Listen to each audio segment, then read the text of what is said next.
उसका काम तो हो गया है। इसे मैंने अब लगा दिया। एक तरफ मैं लिख रहा हूँ 15 और दूसरी तरफ क्रॉस लगा रहा हूँ। 12 से ऑन हो गई है। बल्ब भी आ गया, शुक्र है, रख दिया।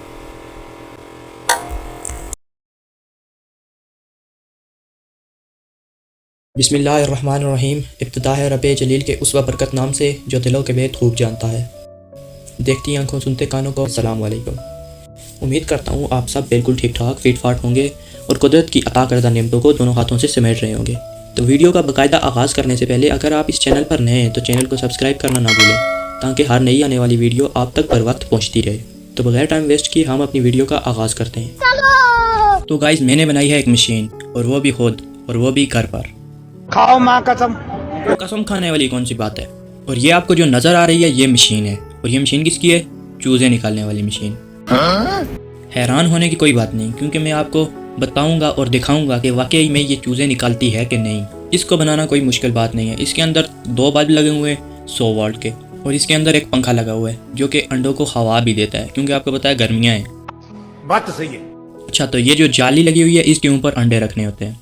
फिलहाल ये ऑफ है, इसलिए सही नज़र नहीं आ रही है। और अब मैं इसे चलाने जा रहा हूँ। इसे मैंने रखा हुआ है अपने घर के स्टोर रूम में, जो कि हमारे घर का बिल्कुल पीछे वाला कमरा है। क्योंकि पहली बात तो ये है कि नथिया गली में गर्मियों में भी सर्दी होती है, और दूसरी बात ये आपको पता तो होगा ऐसे कामों को घर वाले फिजूल काम कहते हैं, और फिर घर वालों से मार भी पड़ती होती है। इसलिए मैंने इसे बिल्कुल पीछे वाले कमरे में रखा है, जो कि हमारा स्टोर रूम है। तो चलो अब इसे चलाते हैं। ये है हमारे स्टोर रूम का सर्किट, और इसे मैंने अब लगा दिया है, और ये आपके सामने अब ऑन हो गई है। इसके अंदर 2 बल्ब लगे हुए हैं। मेरे ख्याल से एक बल्ब, उसका काम तो हो गया है, और एक बल्ब भी फिलहाल लाइट दे रहा है। और अब हमारा अगला स्टेप ये है कि इसके अंदर एक बर्तन में पानी रखना है, क्योंकि अंडों को नमी भी ज़रूरत होती है, इसलिए पानी रखना ज़रूरी होता है। तो अब मैंने पानी भी इसके अंदर रख दिया है। और अगला स्टेप हमारा है अंडों पर निशान लगाना, क्योंकि अंडों को हर 12 घंटे बाद घुमाना पड़ता है। नीचे वाली साइड ऊपर करनी पड़ती है और ऊपर वाली साइड नीचे कर, इसलिए उन पर निशान लगाना भी ज़रूरी होता है। एक तरफ मैं लिख रहा हूँ 15 और दूसरी तरफ क्रॉस लगा रहा हूँ। A few moments later. तो फाइनली मैंने इन पर निशान भी लगा दिए, और ये है मेरे पास अब 24 अंडे। और अब अगला स्टेप है इनको मशीन में रखना। अब मैं इनको एक एक करके तरतीबवार मशीन में रख रहा हूँ। A few moments later. तो फाइनली अब मैंने सारे अंडों को तरतीबवार मशीन में भी रख दिया।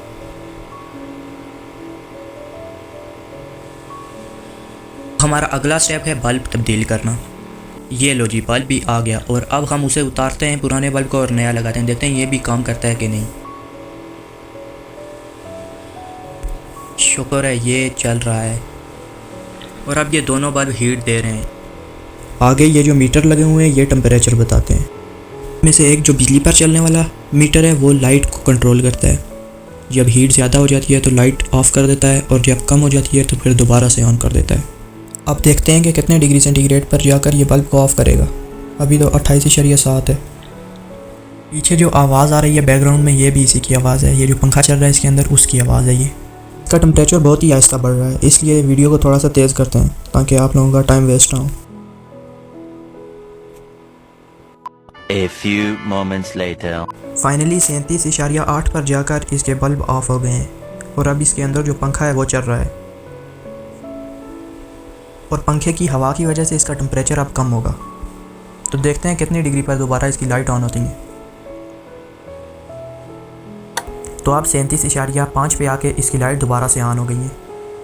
इसका मतलब यह है कि 37.5 और 37.8 के दरमियान का टेम्परेचर एक अंडे में चूज़ा बनाता है। आगे इसके रिज़ल्ट भी मैं आपके साथ शेयर करूंगा। अगर आप इस चैनल पर नए हैं तो चैनल को सब्सक्राइब करना ना भूलें, ताकि हर नई आने वाली वीडियो सबसे पहले आप तक पहुंचे।